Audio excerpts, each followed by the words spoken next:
नमस्कार बच्चों। तो आज हम विज्ञान भाग 2 में पाठ 7 सूक्ष्म पहचान सूक्ष्म जीव विज्ञान की उसके बारे में देखने वाले हैं। तो सूक्ष्म जीव विज्ञान किसे कहते हैं? देखिए, प्रकृति में हमने देखा है कि हमारे आसपास बहुत सारे सूक्ष्म जीव पाए जाते हैं। तो उससे संबंधित जो स्टडी है, उससे संबंधित जो जानकारी जिस क्षेत्र में मिलती है, जिस सब्जेक्ट में मिलती है, जिस विषय में मिलती है, उसे हम लोग क्या कहते हैं? सूक्ष्म जीव विज्ञान कहते हैं, है कि नहीं? तो हमने पिछले कक्षा में देखा है कि हमारे लिए कौन कौन से उपयोगी सूक्ष्म जीव हैं। 9th में हमने देखा है कि नहीं? कौन कौन से हानिकारक सूक्ष्म जीव हैं वो बताया जाता है, इसमें बताया गया है 9वीं में। अब आगे का उसका पार्ट देखेंगे, व्यवहारिक सूक्ष्म जीव विज्ञान। कुछ आदि केंद्र की और कुछ दृश्य केंद्र की सूक्ष्म जीवों से संबंधित प्रकीर्ण, प्रथिन, व्यवहारिक, आनुवंशिक विज्ञान, आणविक, जैव प्रौद्योगिकी, इनका अध्ययन जिस शाखा में किया जाता है उसे हम लोग क्या कहते हैं?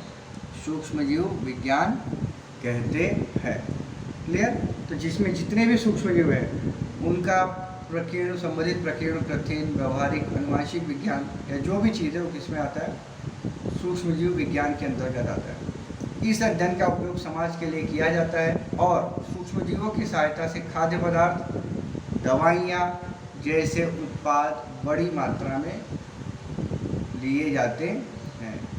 तो जो हम अभी कोरोना का देखो वैक्सीन का जो टेस्ट था वो भी इसके अंतर्गत आता है, माइक्रोबायोलॉजी के अंतर्गत, है कि नहीं? सूक्ष्म जीव विज्ञान के अंतर्गत। तो वहाँ पर ये चीज़ें अप्लाई की जाती हैं। आगे देखते हैं, औद्योगिक सूक्ष्म जीव विज्ञान। यह सूक्ष्म जीवों के व्यावसायिक उपयोग से संबंधित विज्ञान की वह शाखा है जिसमें आर्थिक, सामाजिक और पर्यावरण की दृष्टि से महत्वपूर्ण प्रक्रियाएं एवं उत्पादों का समावेश होता है। इसके लिए उपयुक्त साबित होने वाले सूक्ष्म जैविक प्रक्रियाएं बड़ी मात्रा में संपन्न की जाती हैं। फिर देखिए क्या दिया है, औद्योगिक सूक्ष्म जीव विज्ञान के मुख्य पहलू क्या है? फर्स्ट, किण्वन की क्रिया की सहायता से विभिन्न उत्पादों का निर्माण करना। किण्वन, फर्मेंटेशन जिसको बोलते हैं इंग्लिश में, हिंदी में किण्वन बोलते हैं। तो किण्वन की सहायता से विभिन्न उत्पादों का निर्माण करना, उदाहरण पाव, चीज़, वाइन आदि रसायनों के लिए लगने वाला कच्चा माल, प्रकीर्ण खाद्य घटक या दवाइयाँ आदि। कचरा व्यवस्थापन और प्रदूषण नियंत्रण के लिए सूक्ष्म जीवों का उपयोग करना। कचरा व्यवस्थापन और प्रदूषण नियंत्रण जो हम देखते हैं तो उसके लिए सूक्ष्म जीवों का उपयोग करना, उनको सड़ाने के लिए, उनको विघटित करने के लिए उपयोग किया जाता है। किसका? सूक्ष्म जीवों का। क्लियर? फिर उत्पाद। अब हम उत्पाद देखेंगे, प्रोडक्ट कौन कौन से बनाए जाते हैं सूक्ष्म जीवों से और कौन कौन से सूक्ष्म जीव कौन कौन से उत्पाद बनाने के लिए काम आते हैं वो देखेंगे। दुग्धजन्य उत्पाद, डेयरी प्रोडक्ट्स हम देखते हैं, दूध, दही, मक्खन इत्यादि जो डेयरी पे मिलता है उसके लिए कौन से सूक्ष्म जीव उपयोग में होते हैं बनाने के लिए, तो देखते हैं हम लोग।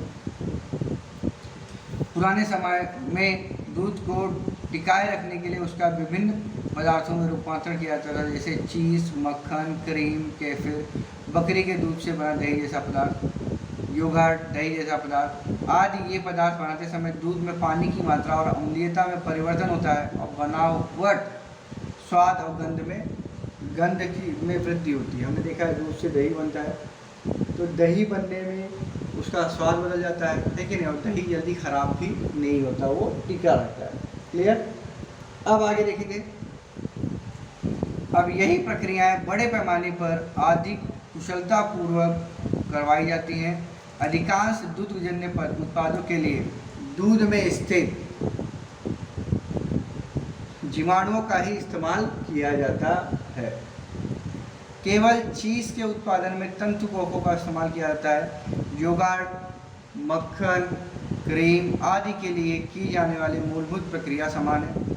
सबसे पहले दूध का पाश्चरीकरण किया जाता है और उसमें स्थित अन्य सूक्ष्म जीवों को दूध पाश्चरीकरण तो दूध को एक टेम्परेचर तक गर्म किया जाता है और उसके बाद उनको फिर तुरंत ठंडा किया जाता है। समझ गया? तो उसे क्या कहते हैं? पाश्चरीकरण कहते हैं। बाद में लैक्टोबैसिलाई, ये आपको याद रखना है, लैक्टोबैसिलाई जीवाणुओं की सहायता से दूध का किण्वन किया जाता है। क्लियर? इस प्रक्रिया में दूध का लैक्टोज शर्करा का रूपांतरण लैक्टिक अम्ल में होता है और लैक्टिक अम्ल के कारण दूध में स्थित प्रोटीन का क्या होता है, स्कंदन होता है और उसका स्वाद और गंध वाले यौगिक बनते हैं। उदाहरण, डायएसिटिल में मक्खन का स्वाद होता है। तो लैक्टोबैसिला